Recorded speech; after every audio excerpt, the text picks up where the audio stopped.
টুম্পার মাথায় ক্রাউন উঠেছে।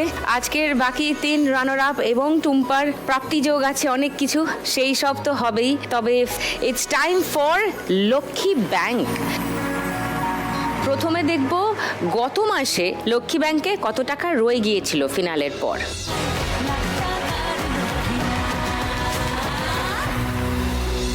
82,000 টাকা ছিল, তারপর এই মাসে কত জমলো সেটা দেখি।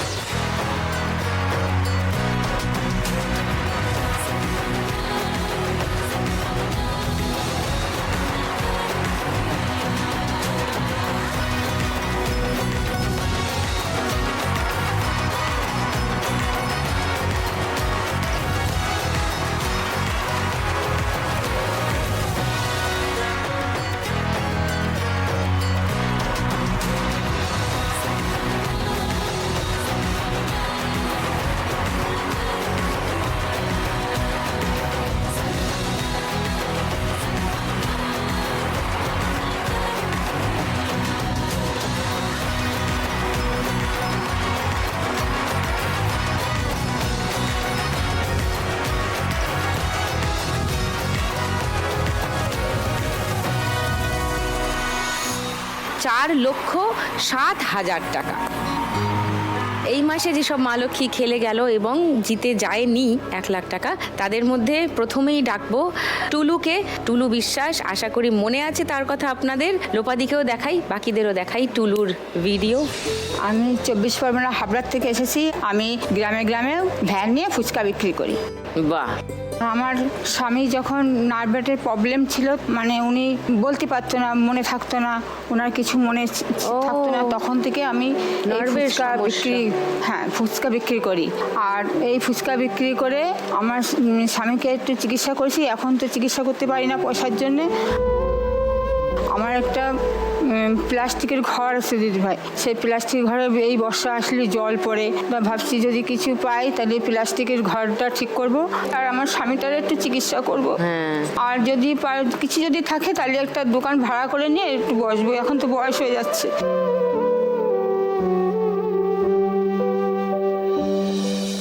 টুলুদি, দিদি ভালো আছেন? আমি ভালো আছি, তুমি কেমন আছো? ভালো আছি। তোমার বর আছে? ভালো আছে। ঠিক আছে। কি হলো, কাঁদছো কেন? এখানে আসতে পারে আমার খুব ভালো লাগছে, আসতে পারে।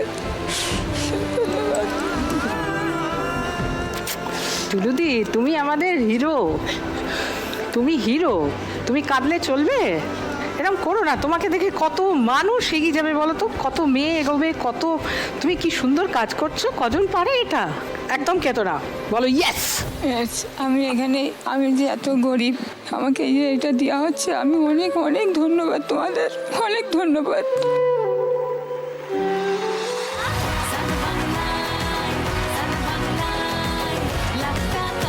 এটা আশা করি তোমার কিছু কাজে লাগবে। হ্যাঁ, লাগবে। ওকে।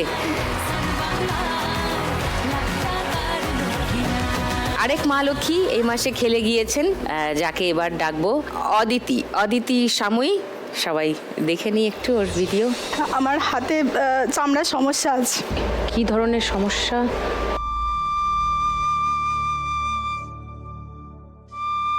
কি হয়েছে হাতে?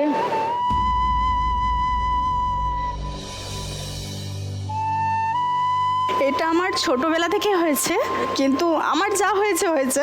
আমার ছোট্ট ছেলে সারণ্য, ওর 6.5 বছর বয়স, ও হাঁটতে পারে না। হাঁটতে পারে না? না, যখন হয় শক্ত পাথরের মতো হয়ে যায়, ও হাঁটতে পারে না। আর ও বলে, ঠাকুর আমাকে তুমি তুলে নাও, আমি আর সহ্য করতে পারছি না।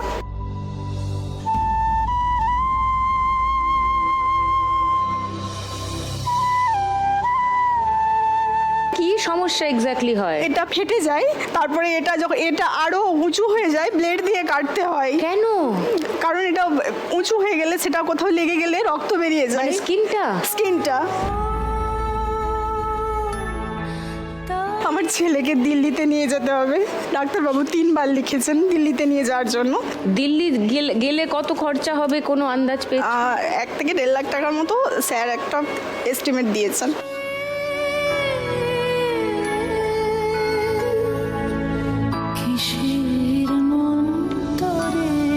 খেলা ঘর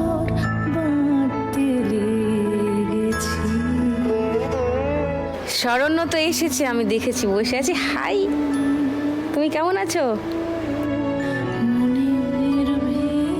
অদিতিকে ডেকে নি, এসো অদিতি।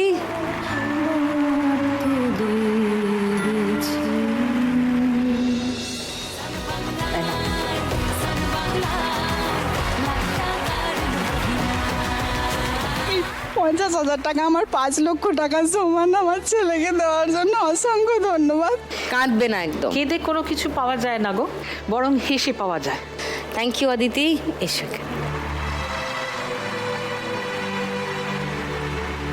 আমাদের পরের মা লক্ষ্মী আজকে যাকে ডাকবো মামনি, মামনি ঘড়াই। নমস্কার সুদীপ্তা দিদিভাই, আমি এসেছি দক্ষিণ 24 পরগনা গঙ্গাসাগর থেকে। তোমার তো একটা শারীরিক সমস্যা আছে, সবাই দেখতেই পাচ্ছে। অনেক দিনের সমস্যাটা মামনি? হ্যাঁ, 3 বছর বয়স থেকে। তোমার 3 বছর? হ্যাঁ, এই জ্বরের কাছ থেকে আমার যখন 3 বছর বয়স, সেই সময় আমার জ্বর হয়েছিল। জ্বরের কাছ থেকে প্যারালিস হয়ে গেছে। সেই দিন থেকে আমি আর চলতে পারি না। বিয়ের পরে আমার ছেলে হয়েছে। ছেলে হওয়ার পর ছেলেটার বয়স 1 বছর। 1 বছর পর আমার স্বামী চলে গেছে। কোথায়? অন্য জায়গায় চলে গেছে, গিয়ে বিয়ে করে নিয়েছে। বাহ। তখন আমার বাচ্চার 1 বছর বয়স।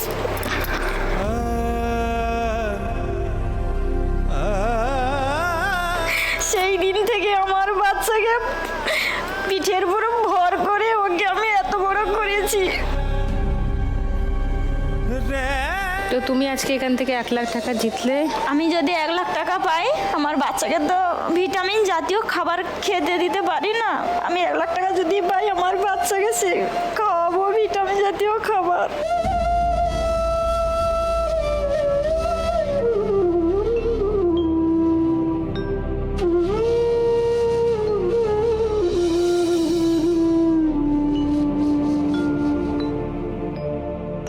মামনি,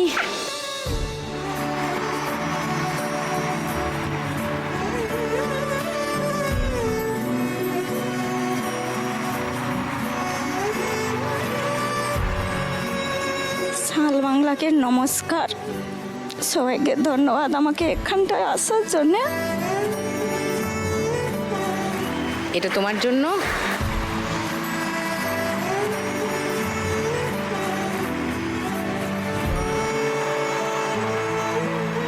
আমাদের আজকের পরের মা লক্ষ্মী মুকুন্দপুর কলকাতা থেকে